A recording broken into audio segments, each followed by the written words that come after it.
22 এরিকাল স্কলাগ্রিম আইসল্যান্ডে আসার ৩৫ দিন আগে সেখানে এসে পৌঁছল সোয়ানহিল্ড।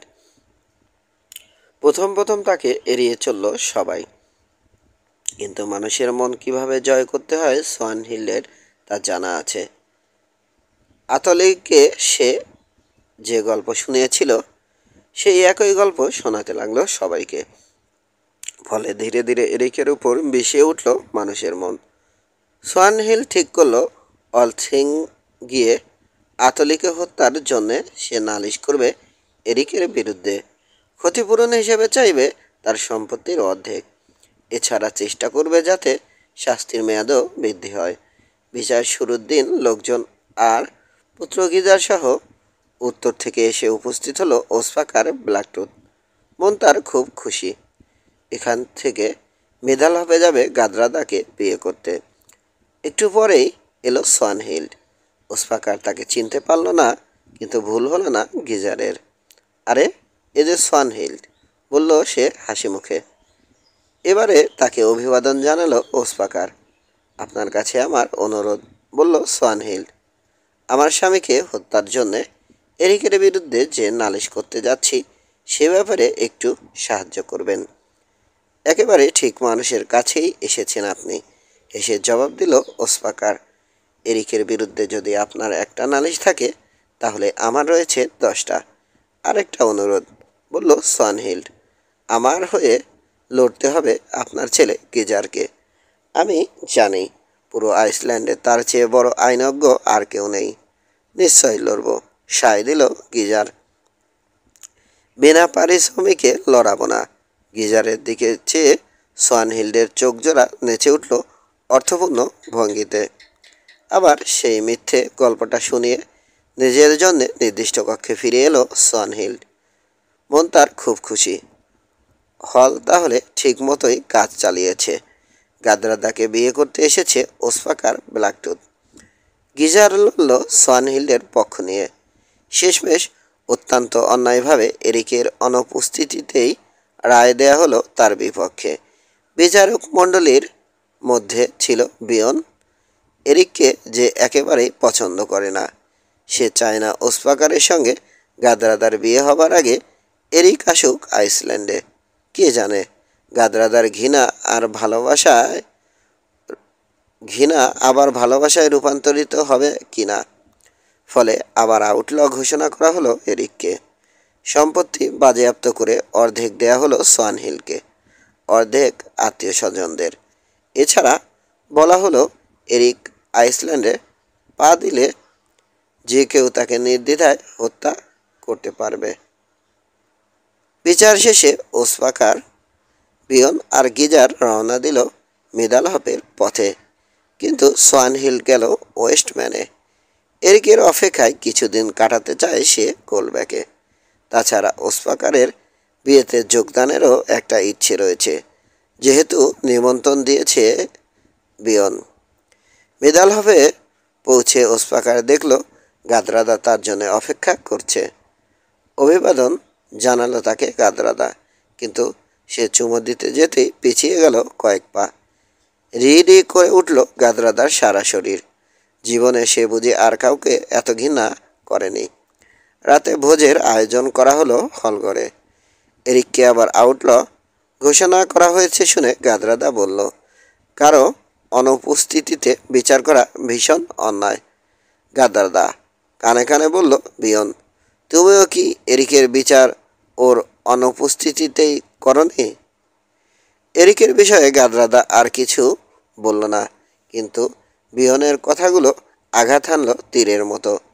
সোয়ানহিল্ডের গল্পটা এখন তার মনে হলো মস্ত এক ফাঁকি। চুলের গোছা পাঠিয়ে সোয়ানহিল্ড জানালো অচিরেই বিয়ে হতে যাচ্ছে তার এরিকের সঙ্গে। অথচ সেই সোয়ানহিল্ডই আবার নালিশ করছে এরিকের বিরুদ্ধে। তাহলে তাহলে কি পরে দেখা যাবে এরিকের কোনো দোষ নেই? শিরায় শিরায় রক্তের প্রবাহ থেমে যেতে চাইল গাদ্রাদার, কিন্তু এরিক যদি নির্দোষও হয় শুধরাবার আর সময় নেই। তাছাড়া এরিক কি এখন আউটল নয়? অযথা কাউকে আউটল ঘোষণা করা হয় না। ও, এসব নিয়ে আর ভাবতে এসব নিয়ে আর ভাববেই না সে। নিজেকে সঁপে দেবে ভাগ্যের হাতে। পরদিন সকালে আপন কক্ষে একাকী বসে আছে গাদরাদা। এক বাদী এসে জানালো এরিক ব্রাইটিজের মা সেবুনা তার সাথে দেখা করতে চায়। প্রথমটায় নিষেধ করে দিতে চাইল গাদরাদা, পরে মনটা নরম হয়ে এলে জান আনতে বলল সে সেবুনাকে। একটু পরেই চারজন বেহারা সেবুনাকে নিয়ে এলো একটা চেয়ারে করে। সেবুনার দু চোখই এখন অন্ধ, তবে শরীরটা মোটামুটি রিজুই রয়েছে। গাদরাদা লক্ষ্য করল মায়ের সঙ্গে পুত্রের রয়েছে চেহারার আশ্চর্য মিল। রাগলে এরিককে অবিকল সেবুনার মতো দেখায়। আমি কি আসমন্ডের মেয়ের কাছে এসেছি? জানতে চাইল সেবুনা। তার নিঃশ্বাসের শব্দ পাচ্ছি মনে হয়। এই তো আমি মা, বলল গাদরাদা। বলুন কেন এসেছেন? বেহারা বলল সেবুনা। এখানেই আমাকে নামিয়ে দিয়ে চলে যাও তোমরা। এই মেয়ের সাথে আমি একা কিছু কথা বলতে চাই। তাকে নামিয়ে দিয়ে চলে গেল বেহারারা। গাদরাদা বলল সেবুনা, প্রায় মৃত্যুশয্যা থেকে উঠে এসেছি আমি, সেফ তোমাকে সাবধান করে দিতে। শুনলাম শপথ করা সত্ত্বেও এরিককে ত্যাগ করে বিয়ে করতে যাচ্ছ তুমি ওসপাকার ব্ল্যাকটুথকে। আর সব কিছুর মূলে নাকি রয়েছে হলের একটা গল্প। জন্মের পর থেকে যে হল মিথ্যে ছাড়া আর কিছু বলেনি।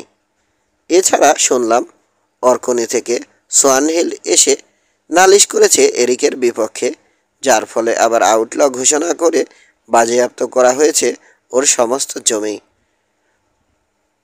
বলো গাদরাদা, এসব কি সত্যি? সব সত্যি মা, জবাব দিল গাদরাদা। তাহলে শোনো মেয়ে, এরিক আমারই পুত্র। আমার চেয়ে বেশি ওকে কেউ চেনে না।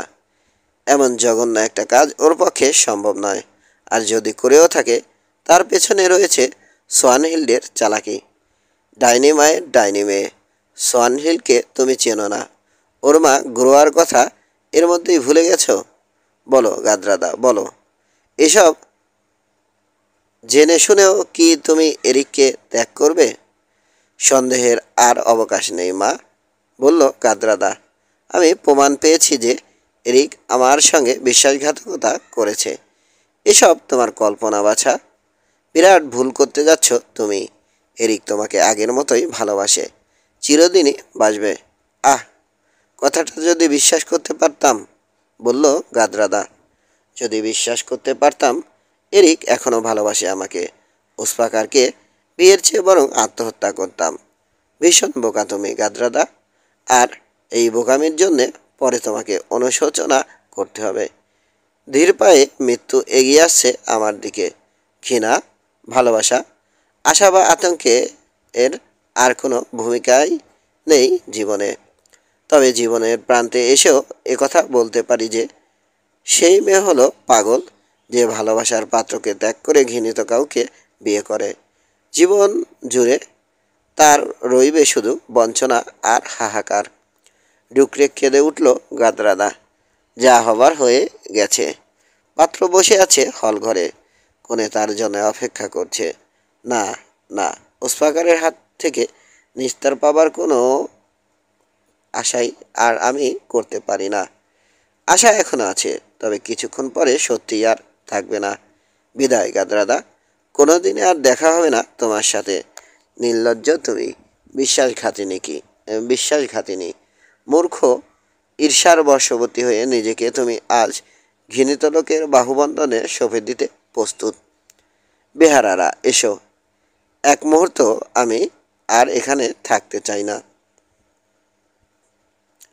বেহারারা এসে সেবনাকে তুলে নিয়ে বেরিয়ে গেল ঘর থেকে।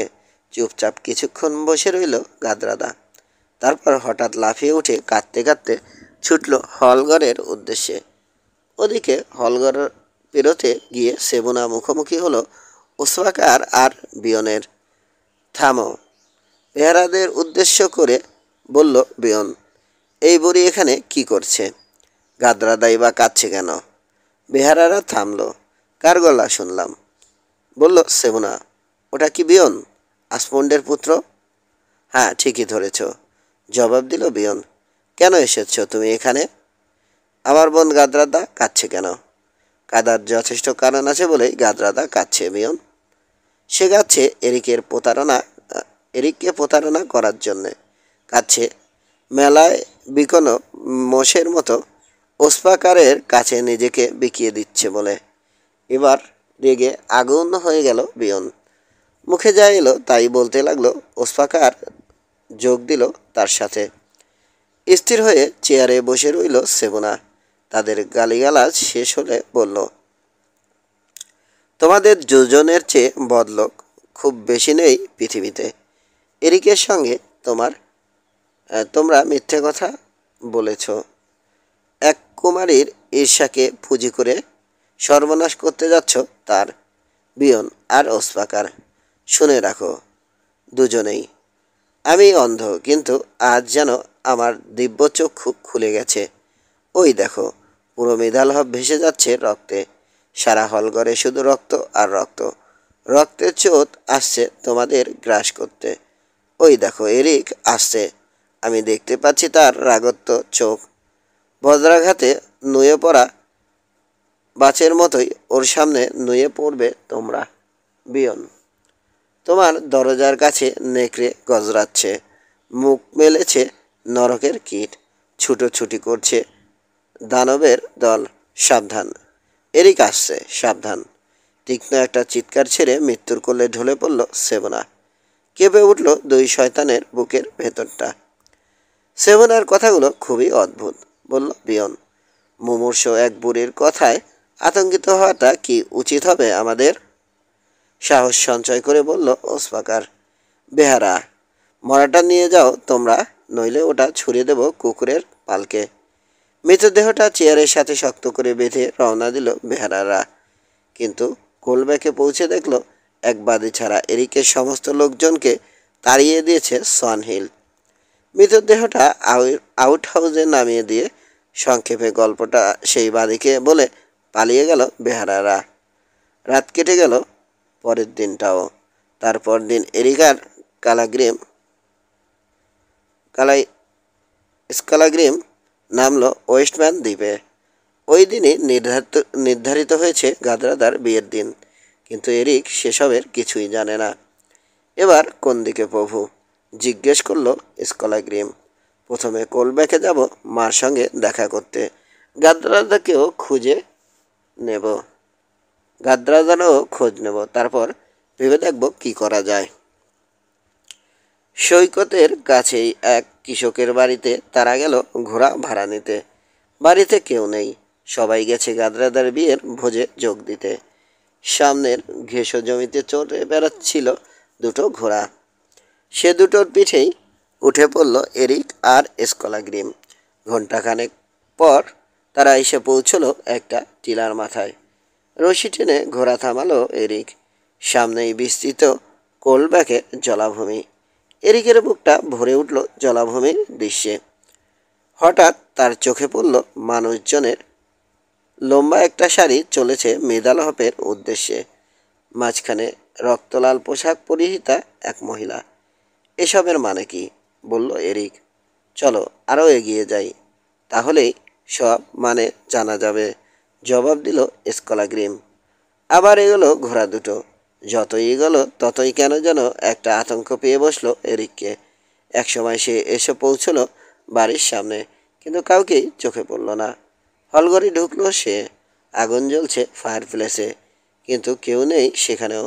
হঠাৎ ঘেউ ঘেউ করে ছুটে এলো একটা উলফ হাউন্ড। এরিক তার নাম ধরে ডাকতেই প্রভুকে চিনতে পেরে লেজ নাড়তে লাগলো কুকুরটা। কিছুক্ষণ পর হলঘর থেকে বেরিয়ে এলো কুকুরটা।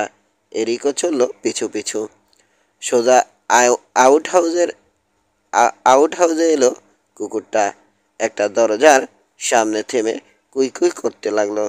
দরজায় ধাক্কা দিতেই এরিক দেখলো একটা চেয়ারে বসে আছে মিতা সেভানা। পায়ের কাছে বসে সেই বাদে, যে ছিল এরিকের ধাত্রী মাতা। মাথাটা বউ করে উঠল এরিকের। দরজার একটা পাল্লা ধরে পতন সামলালো কোনো মতে।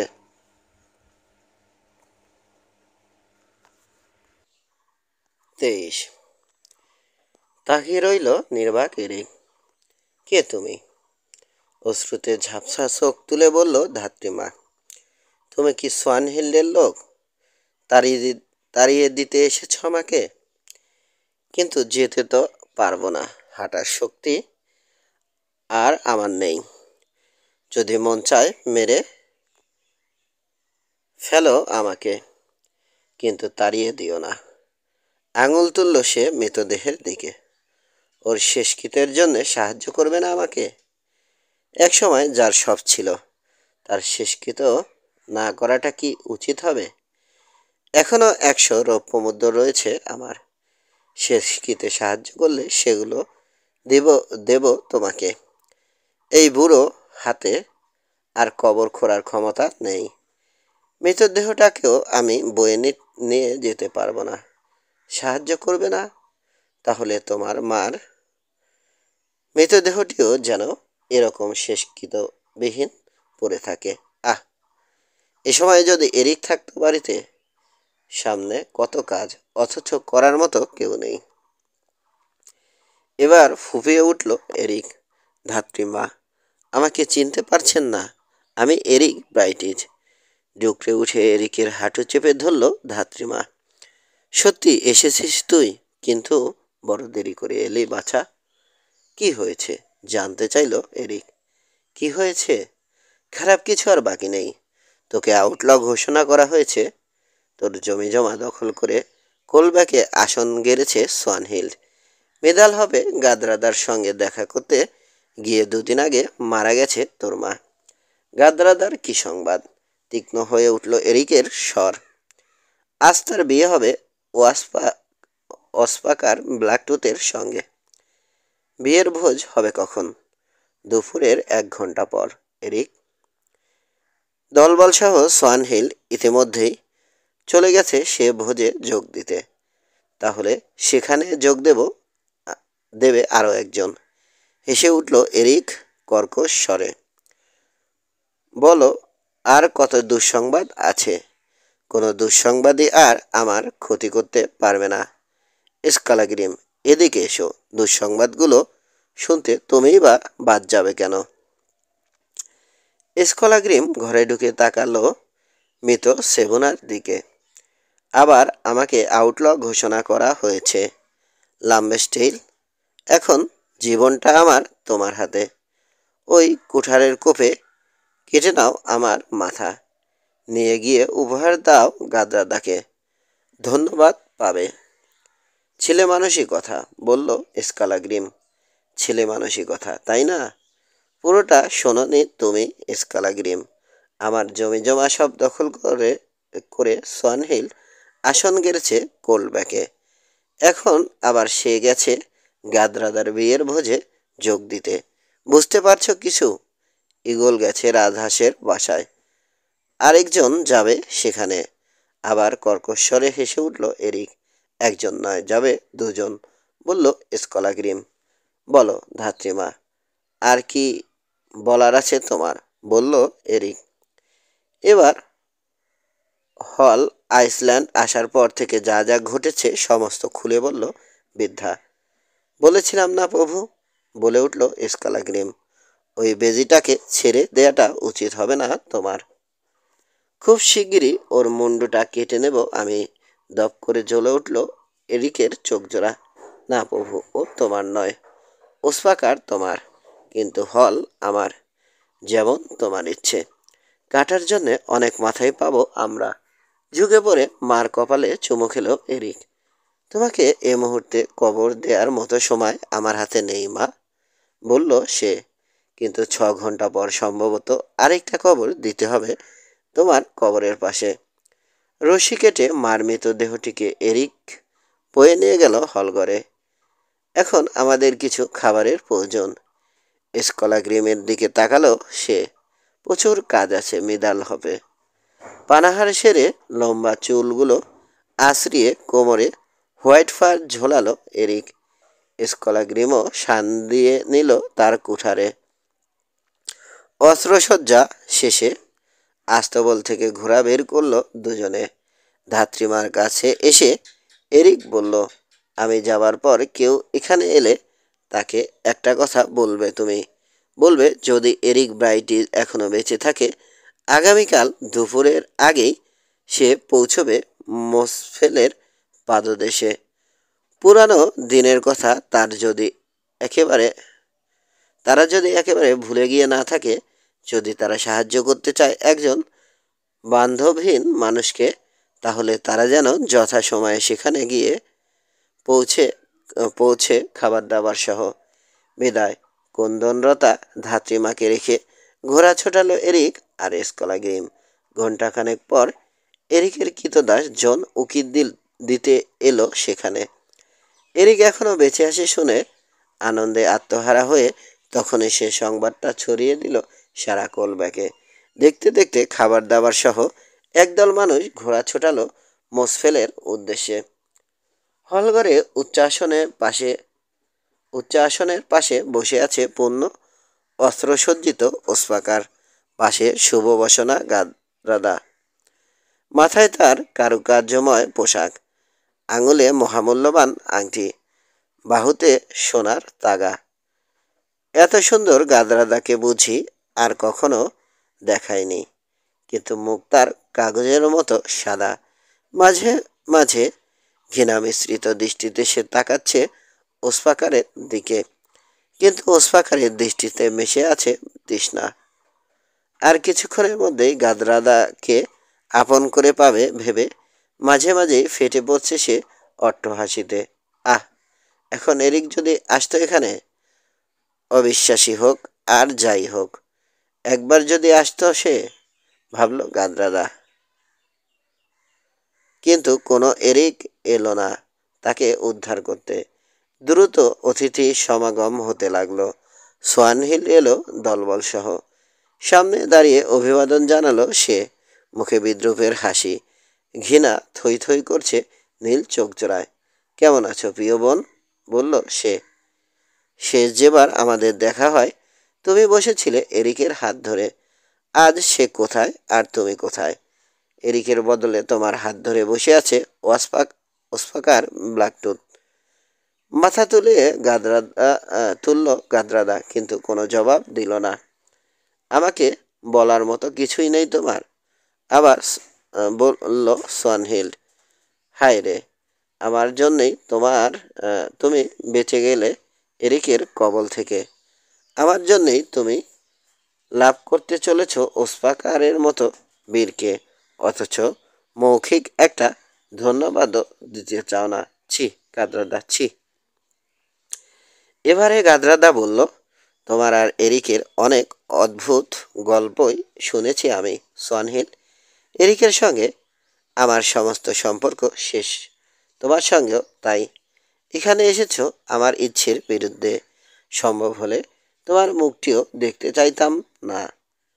তাহলে কি দেখতে চাও, এরিকের মুখ? ওর মুখটি যে সুন্দর সে কথা নিশ্চয় করে বলতে পারি। হাসতে হাসতে লুটিয়ে পড়ল সোয়ানহিল, কিন্তু গাদ্রাদা কোনো জবাব দিল না। বয়স শুরু হলো। উপস্থিত সবাই মেতে উঠল আনন্দে, কিন্তু গাদ্রাদার বারবার মনে পড়তে লাগলো সেবুনার কথাগুলো। চোখের সামনে ভেসে উঠল এরিকের মুখ। যদি এমন হয় যে মন প্রাণ দিয়ে এরিক এখনো শুধু তাকেই ভালোবাসে, যদি পুরো ব্যাপারটার পেছনেই থাকে সোয়ানহিল্ডের চক্রান্ত। চক্রান্ত সে কি আগেও করেনি? কিন্তু নিজের চোখে যে সে এরিকের চুল দেখেছে, যা আর কারো কাটার কথা ছিল না। এমনটা কি হতে পারে না যে আরক খাইয়ে তার চুল কেটে নেওয়া হয়েছে ঘুমন্ত অবস্থায়? কিন্তু এখন আর চিন্তা করে কী লাভ, বড় দেরি হয়ে গেছে। পাশেই বসে আছে ওসপাকার, আর কিছুক্ষণের মধ্যেই সে হয়ে যাবে তার স্ত্রী। এখন এই মুহূর্তে যদি মারা যেত কুৎসিত দানবটা। ঝোঁকের মাথায় কী কাজটাই না করে ফেলেছে সে, যে সে বিয়ে করতে চেয়েছে সবচেয়ে ঘৃণিত লোকটাকে। বুঝতে এখন আর তার বাকি নেই। পা দিয়েছে সে সোয়ানহিলের ফাঁদে। আর ভাগ্যের এমনই পরিহাস, সেই সোয়ানহিলই আবার এসেছে আজ তাকে উপহাস করতে। পাত্রের পর পাত্র পান করে চলল অতিথিরা। অবশেষে এলো বর আর কনের পালা।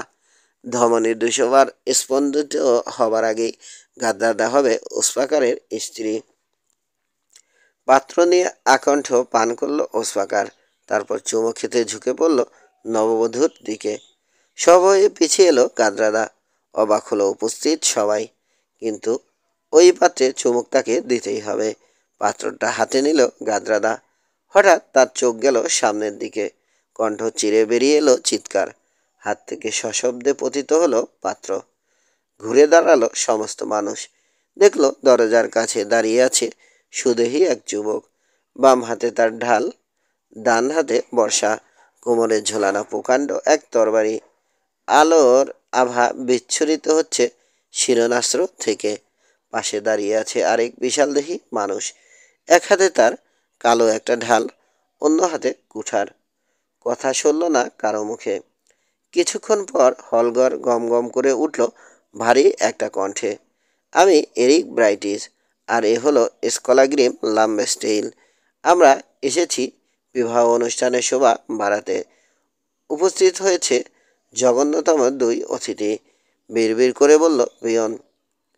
লোকজনকে সে আদেশ দিতে চাইল তাদের দুজনকে তাড়িয়ে দেবার জন্যে, কিন্তু তার আগেই এরিকার স্কলাগ্রিম এসে দাঁড়ালো উচ্চাসনের ঠিক সামনে। অনেক পরিচিত মুখ দেখছি, বলল এরিক। শুভেচ্ছা সাথীগণ। শুভেচ্ছা ব্রাইটিস, ওসপাকারের কয়েকজন লোক ছাড়া ধ্বনিত হলো আর সবার কণ্ঠে। মিদালহপের মানুষ এখনও এরিককে ভালোবাসে। শুভেচ্ছা বিয়ন, বলল এরিক। ওসপাকার ব্ল্যাকটুথ, ডাইনি সোয়ানহিল, মিথ্যেবাদী হল সুন্দরী গাদরাদা। শুভেচ্ছা, শুভেচ্ছা সবাইকে। কোনো আউটল কিংবা ঘৃণিত লোকের শুভেচ্ছা আমি নিই না, বলল বিয়ন। এখনই চলে যাও এরিক ব্রাইটিস। তোমার কুকুরটাকেও বিদায় করো, নইলে খতম হয়ে যাবে দুজনেই। বেশি কিচকিচ করো না, ইঁদুর কোথাকার। ইঁদুরের মরণ কিন্তু কুকুরের হাতে, বলল স্কলাগ্রিম। হেসে উঠল এরিক হো হো করে। আমি এখান থেকে যাবার আগে অনেক রকম কথা হবে বিয়ন, হয়তো লোকও মারা পড়বে অনেক। 24। শোনো সবাই, বলল এরিক। বের করে দাও ওকে, চেঁচালো বিয়ন। খতম করো, গলা মেলালো ওসপাকার। ও একটা আউটল। আজ দিন ফুরোবার আগেই তোমার পাওনা কড়াইগন্ডায় মিটিয়ে দেয়া হবে ব্ল্যাকটুথ, বলল স্কলাগ্রিম। এরিককে ওর বক্তব্য পেশ করতে দাও, মাথা তুলল গাদরাদা। বিচার করা হয়েছে ওর অবর্তমানে, তাই ওর বক্তব্য শুনতে চাই আমি। এরিকের সাথে তোমার কি সম্পর্ক? দাঁত খিসালো ওসপাকার। আমি কিন্তু এখনো বধূ নই আপনার, জবাব দিল গাদরাদা। তাহলে তোমার সঙ্গে কথা বলতে আপত্তি নেই আমার, এরিক বলল। এরিক হাসল। এবার বলো, আমার সাথে বাগদান হওয়া সত্ত্বেও তুমি ওসপাকারের পাশে বসে রয়েছ কেন? ওই প্রশ্ন করো সোয়ানহিলকে, বলল গাদরাদা চাপা স্বরে। হলকেও প্রশ্ন করো। ওই শয়তানি নিয়ে এসেছিল সোয়ানহিল্ডের উপহার। অবশ্যই অনেক প্রশ্ন করব হলকে, বলল এরিক। ওকে সেগুলোর জবাবও দিতে হবে। তা কি গল্প শুনিয়েছিল হল? তুমি ভালোবেসে ফেলেছ সোয়ানহিলকে, জবাব দিল গাদরাদা। ওর জন্যই তুমি নৃশংসভাবে খুন করেছ আতলিদা গুডকে, আর শিগগিরই ওকে বিয়ে করে তুমি হতে যাচ্ছ অর্কনির আল। আবার আমাকে আউটল ঘোষণা করা হলো কেন? সোয়ানহিল্ডের প্রতি অসম্মানজনক আচরণ আর তার স্বামীকে হত্যা করার জন্যে, বলে উঠল বিয়ন। এই দুটো গল্পের কোনটা সত্যি? চিৎকার ছাড়ল এরিক। দুটোই সত্যি হতে পারে না, বলো সোয়ানহিল। শেষেরটা সত্যি, জবাব দিল সোয়ানহিল। তাহলে হল ওসব বাজে সংবাদ দিল কেন? তোমার কাছ থেকে চুল নিয়ে এসে ওই গল্পটাই বা সে ফাঁদল কেন? আমি হলকে কোনো সংবাদ দিতে বলিনি, নিষ্কম্প স্বর সোয়ানহিল্ডের। কোনো চুলও পাঠাইনি ওর হাতে। হল এদিকে আয়, বলল এরিক।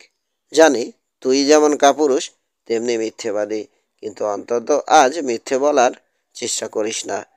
দরজার দিকে তাকিয়ে লাভ নেই, পা বাড়াবার আগেই খতম হয়ে যাবে। কাঁপতে কাঁপতে এগিয়ে এলো হল। এক দৃষ্টে তার দিকে তাকিয়ে আছে স্কলাগ্রিম। হাত বোলাচ্ছে কুঠারে। সোয়ানহিল্ডের সংবাদে আমি পৌঁছে দিয়েছি গাদরাদার কাছে। একগুচ্ছ চুলও দিয়েছে সে আমাকে। টাকা নিয়েছিস এই কাজের জন্যে? হ্যাঁ। সংবাদগুলো যে মিথ্যে সেটা জানা ছিল তোর?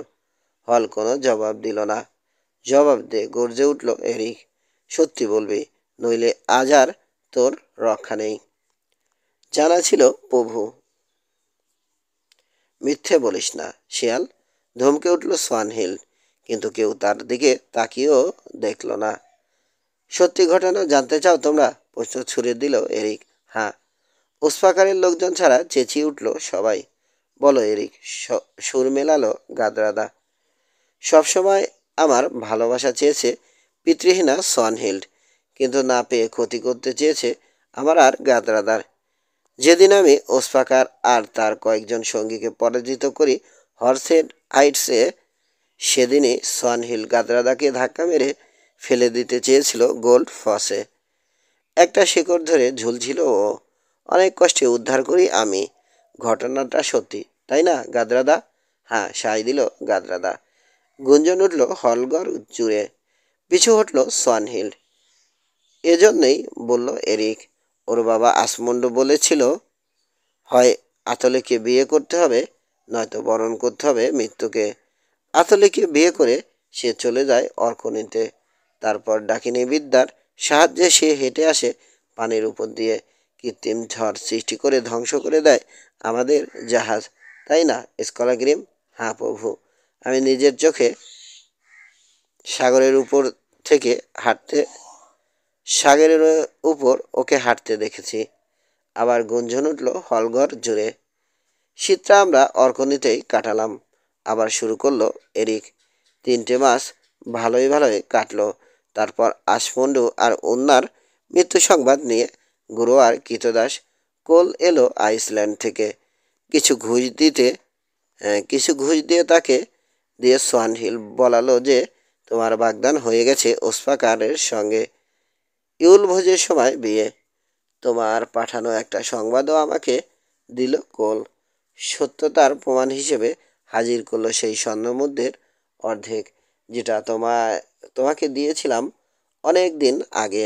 মুদ্রাটা তুমি পাঠিয়েছিলে গাদরাদা? না, কখনো না। চিৎকার করে উঠল গাদরাদা। বহুদিন আগে হারিয়ে ফেলেছিলাম ওটা, ভয়ে তোমাকে বলিনি। তাহলে সেই মুদ্রা নিশ্চয় খুঁজে পেয়েছিল ও। বর্ষা নির্দেশ করলো এরিক সোয়ানহিলের দিকে। এরপরের ঘটনা খুব সংক্ষিপ্ত। একত্রে শোক করলাম আমি আর সোয়ানহিল। তারপর একগুচ্ছ চুল চাইল সে। তুমি শপথ ভঙ্গ করেছ ভেবে রাজি হয়ে গেলাম। কথায় কথায় এক সময় এক পাত্র আরক দিল সে আমাকে।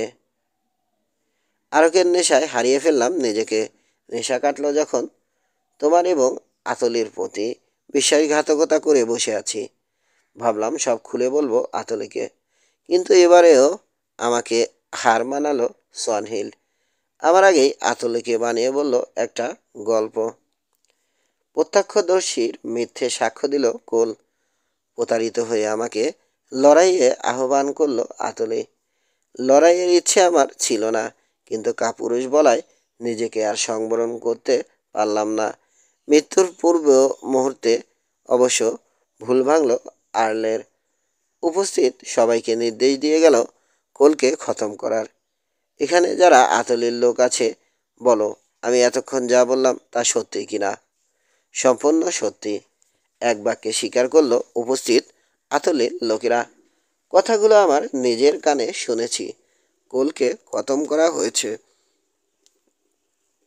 পরে সোয়ানহিল আমাদের বোঝায় যে তার কথাই ঠিক। অতিরিক্ত রক্তপাতের ফলে সে সময় আর্লের মাথা ঠিক ছিল না। আবার গুঞ্জন উঠল হলঘরে। গল্প আমার এখানেই শেষ, বলল এরিক। এগুলো কি তোমার বিশ্বাস হচ্ছে গাদরাদা? বিশ্বাস হচ্ছে এরিক। এখনো কি তুমি ওসফাকারকে বিয়ে করতে রাজি আছো? গাদরাদা তাকালো ব্ল্যাকটুথের দিকে, কিন্তু কিছু বলার আগেই উঠে দাঁড়ালো ওসফাকার। এভাবে গাদরাদার মন পাবি ভেবেছিস? তার আগে তোকে পরিণত করব কাকের খাদ্যে। ভালো বলেছ, এরিক হাসলো। এ যাবৎ 3বার মুখোমুখি হয়েছি আমরা। একবারও তুমি সুবিধে করতে পারোনি। এসো দেখা যাক এবার কে পারে। লড়াইয়ে যে জিতবে সেই পাবে গাদ্রাদাকে। আমি বেঁচে থাকা পর্যন্ত গাদ্রাদাকে তুমি পাবে না এরিক, বলল পিয়ন। ভূমিহীন অকর্মণ্য লোকের সঙ্গে আমার বোনের বিয়ে হতে পারে না। এখনই চলে যাও এখান থেকে। গাদ্রাদার সঙ্গে আমার বিয়ে হবে কি হবে না সময়ই তা বলে দেবে, বলল এরিক। এ তো মুখে যা আসে তাই বলো না। মানুষের ধৈর্যের একটা সীমা আছে। ওসপাকার, এসো। ভ্যারাইটিজের দিকে তাকিয়ে ভীত হয়ে পড়ল ওসপাকার।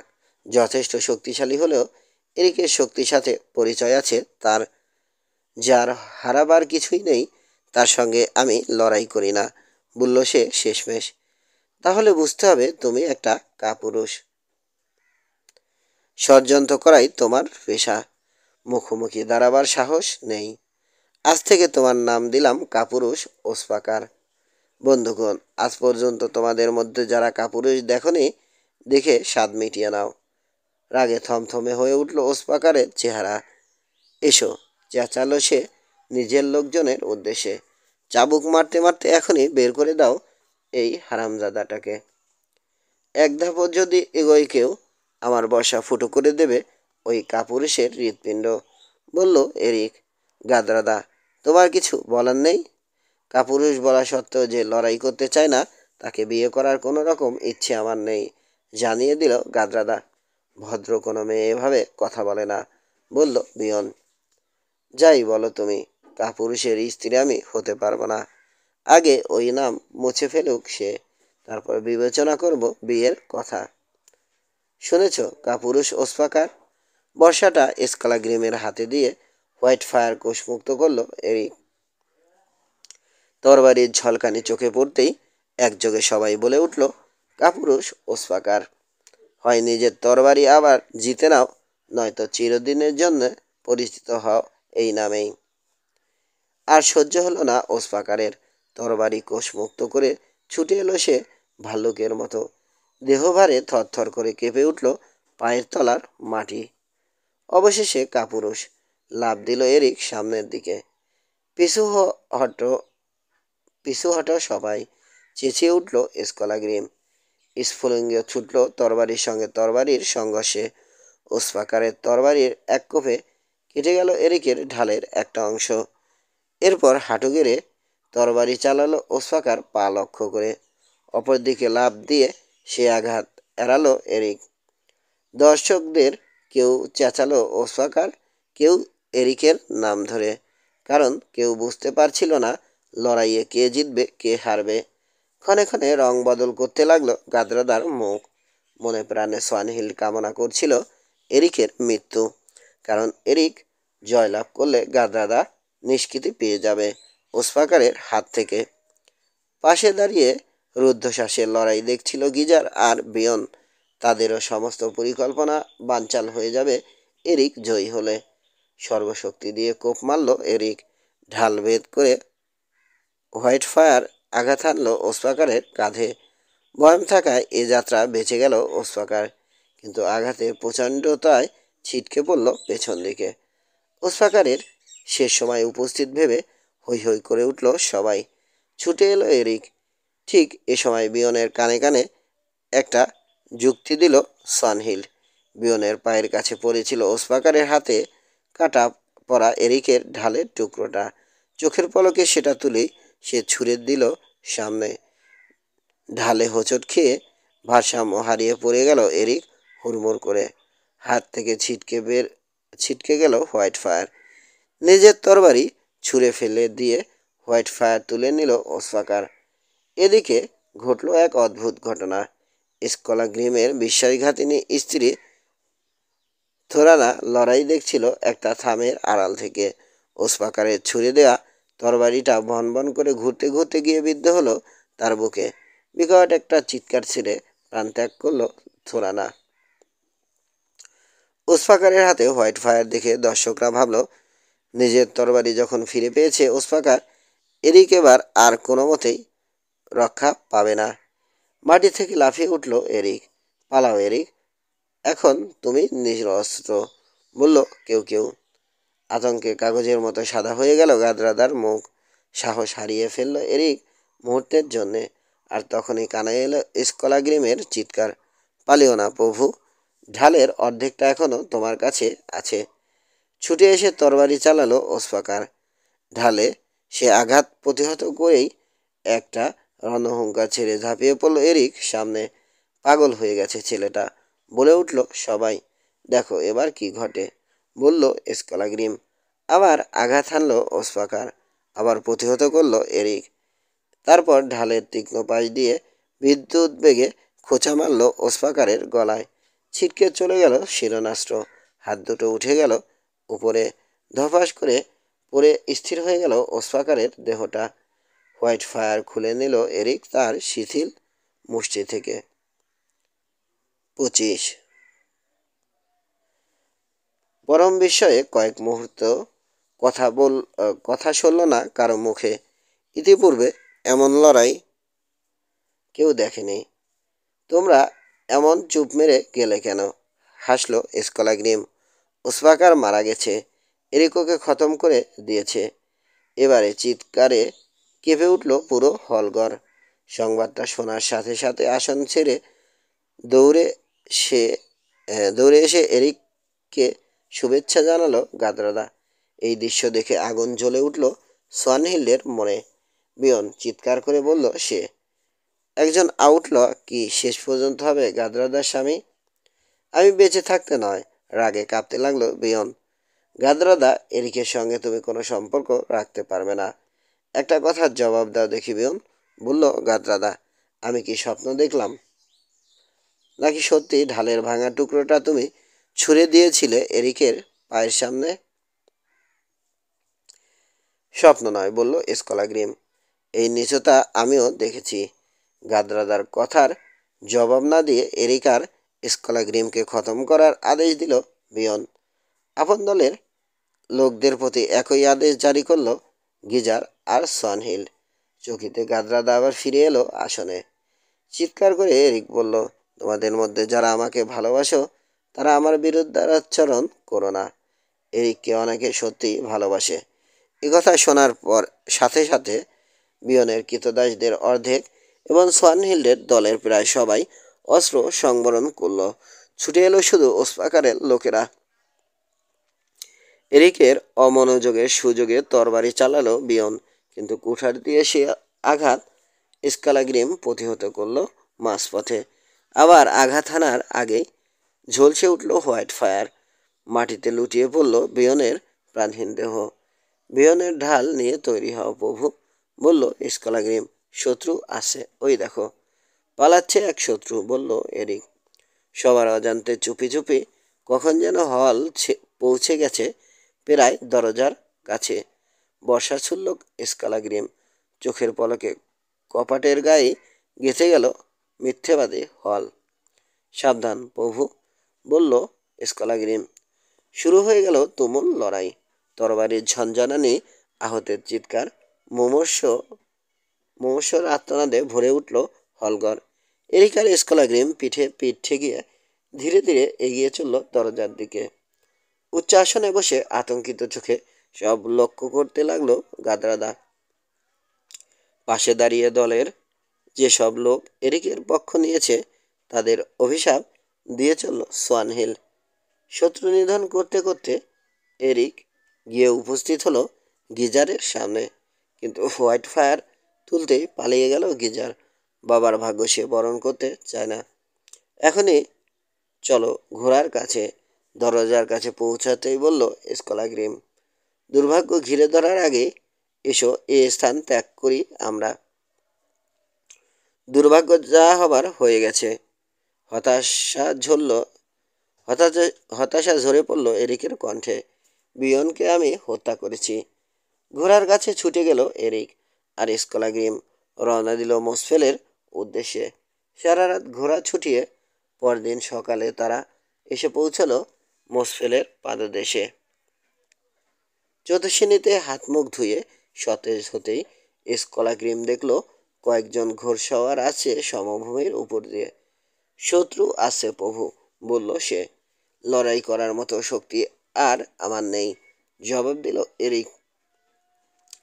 দু চারজনের মহড়া আমি এখনো নিতে পারবো, বলল স্কলাগ্রিম। কিন্তু এরা তো শত্রু নয়, কোলব্যাকের মানুষ।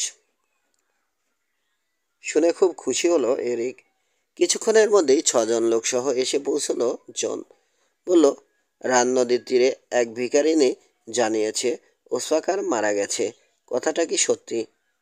সত্যি জন, বলল এরিক। কিন্তু আগে আমাদের কিছু খাবার দাও, খেয়ে দিয়ে সব বলবো। মাংস আর কিছু শুকনো মাছ নিয়ে এসেছে জন। সেগুলো খেয়ে আবার শক্তি ফিরে পেল এরিক আর স্কলাগ্রিম। বন্ধুগণ, বলল এরিক, আমি একজন আউটল। ওসপাকার, আতলি, বিয়ন এবং আরও অনেকের রক্ত লেগে আছে আমার হাতে। ওসপাকারের পুত্র গিজার এখনো বেঁচে। সে আমাকে সহজে ছাড়বে না। সোয়ানহিল্ড লোক সংগ্রহ করবে অর্থের বিনিময়ে। সুতরাং শেষ পর্যন্ত অস্ত্রের মুখেই আমাকে মারা যেতে হবে। ঝুঁকি নেওয়ার কোনো প্রয়োজন নেই, বলল স্কলাগ্রিম। প্রতিহিংসা আমাদের চরিতার্থ হয়েছে। চলো আবার লন্ডন চলে যাই। ওখানে সম্ভবত আমরা সাদর অভ্যর্থনায় পাব। কিন্তু আমি আইসল্যান্ড ত্যাগ করব না। করতে পারি যদি গাদ্রাদা আমার সঙ্গে যেতে রাজি হয়। এখানে থাকলে কোনো রক্ষা নেই, প্রভু, বলল স্কলাগ্রিম। বরণ করে নিতে হবে নিশ্চিত মৃত্যুকে। হয়তো, জবাব দিল এরিক। মানুষ তার নিয়তিকে এড়াতে পারে না। শোনো বন্ধুগণ, আমি এখন আশ্রয় নেব মোসফেলের গুহায়। যতদিন না কেউ খুঁজে পায় সেখানেই আমি থাকব। তোমরা চলে যাও। আমার নিয়তির বোঝা আমাকেই বইতে হবে। আমি একজন হতভাগ্য মানুষ, সবসময় বেছে নিই ভুল পথ। আমি তোমার সঙ্গ ছাড়ব না, বলল স্কলাগ্রিম। আমরাও নয়, বলল কোলব্যাকের মানুষেরা। সোয়ানহিল আমাদের তাড়িয়ে দিয়েছে, সুতরাং তোমার সঙ্গেই থাকবো আমরা। প্রয়োজনে গুহাবাসী হব, এমনকি আউটল। ভেবো না, ধীরে ধীরে আরও অনেক বন্ধু জুটবে তোমার। এতটা আমি আশা করিনি, বলল এরিক। তবে ঝড় উঠলেই বোঝা যাবে, বোঝা যায় নৌকা কতটা শক্ত। চলো এবার গুহায় যাই। দুর্গম পথ ধরে তারা এসে পৌঁছল স্কালাগ্রিমের সেই গুহায়। যেখানে যা রাখা ছিল ঠিক তেমনি আছে। অর্থাৎ বেয়ারসার্কের এই গুহা এখনও অন্য কেউ খুঁজে পায়নি। সুতরাং এখানেই আশ্রয় নিল তারা। গিজার আর সোয়ানহিল্ডের লোক গুহা অবরোধ করতে পারে ভেবে একজন একজন করে লোক পাঠিয়ে অনেক খাবার মজুত করে রাখল এরিক। এরিক আর স্কলাগ্রিম চলে আসার পরেও মেদালহপের লড়াই কিন্তু বন্ধ হলো না। ভাই ভাইকে খুন করলো, পুত্র পিতাকে। পালিয়ে গেল দাস দাসী আর কিছু শান্তিপ্রিয় লোক। কথা বলে চলল গাদ্রাদা যেন স্বপ্নের ঘরে। সেবনার ভবিষ্যৎবাণী সম্পূর্ণ সত্য। সে বলেছিল মেদালহব ভেসে যাবে রক্তে। তাই হলো। সব কিছুর মূলে রয়েছ তুমি, সোয়ানহিল। নিয়তির কথা একটু ভেবো। এই যে পড়ে আছে রাশি রাশি মৃতদেহ। এবার মৃত্যুর ভার তোমাকেই বহন এসব মৃত্যুর ভার তোমাকেই বহন করতে হবে। মেদালহব ভেসে যাচ্ছে রক্তে, তাই না? হেসে উঠল সনহিল গলা ছেড়ে। দৃশ্যটা তো ভালোই লাগছে আমার। তবে আরও ভালো লাগতো যদি ওসপাক আর বিয়নের পাশাপাশি বইতো তোমার আর এরিকের রক্ত। একদিন সে ব্যবস্থাও করব। তবে আপাতত দেখব এরিকের সঙ্গে যেন তোমার বিয়ে কিছুতেই না হয়। অবশ্য বিয়ে আর এমনিতেই হবে না। এরিকের হাত রঞ্জিত হয়েছে তোমার আপন ভাইয়ের রক্তে। কোনো জবাব না দিয়ে পাথরের মূর্তির মতো বসে রইল গাদ্রাদা। সোয়ানহিল আবার বলল, চলো গিজার উত্তরে গিয়ে শক্তি সঞ্চয় করি, যাতে এরিককে খতম করে দেয়া যায়। গাদ্রাদা এ ব্যাপারে সাহায্য করবে না আমাদের? সে তোমার ভাইয়ের হত্যাকারী। সাহায্য কিন্তু করা উচিত। নিঃসঙ্গ এক মানুষের পতনের জন্যে তোমরা দুজনে যথেষ্ট, বলল গাদ্রাদা। চলে যাও তোমরা। আমার বেদনা আমারই থাক। তবে যাবার আগে একটা কথা শুনে যাও সোয়ানহিল। তোমার মুখ আমি কখনো আর দেখতে চাই না।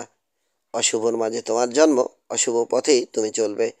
অপরাধে তোমার সীমা নেই। সে অপরাধের ষোলকলা হয়তো পূর্ণ করবে এরিককে হত্যার মাধ্যমে। কিন্তু মনে রেখো, কৃতকর্মের ফল একদিন ভোগ করতেই হবে। যে ডাকিনী বিদ্যা আজ তোমার এত প্রিয়, একদিন নিজেই আটকা পড়বে তার ফাঁদে। বছরের পর বছর তখন তাড়া করে ফিরবে অপরাধের বোঝা।